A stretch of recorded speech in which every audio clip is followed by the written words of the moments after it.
नमस्कार friend, Odia news गुरु channel को मु विकास आपण को स्वागत करुछि।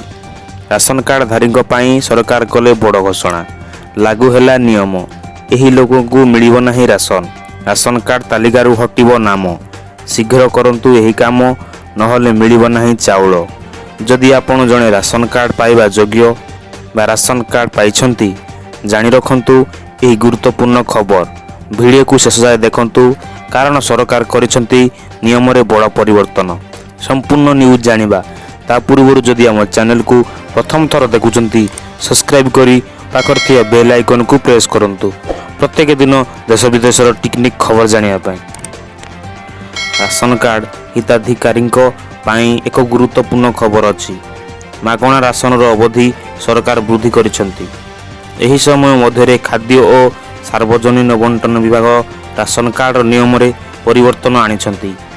सरकार राशन दुकान रु नेउथिया योग्य व्यक्ति को पई स्थिर कराइथिबा मानदंड रे परिवर्तन करा जाइछि। नूतन मानदंड ड्राफ्ट वर्तमान प्रस्तुत होई सारिछि। केवल एतिकी नुहे, राज्य सरकारक सह अनेक पर्यायर बैठक मध्य अनुष्ठित होई जाइछि।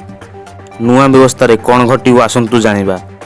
खाद्य और सार्वजनिक बंटन विभाग अनुसार वर्तमान देश रे जातीय खाद्य सुरक्षा आईन रे लाभ उठाउछंती 80 कोटी लोक।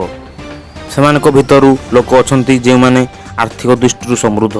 याकू ध्यान रे रखी सार्वजनिक बंटन मंत्रालय मानदंड रे परिवर्तन आनिया को जाउछि। वर्तमान नूतन मानक संपूर्ण स्वच्छ हेबो, जहा द्वारा कोनोसी विशृंखला होबो नाही।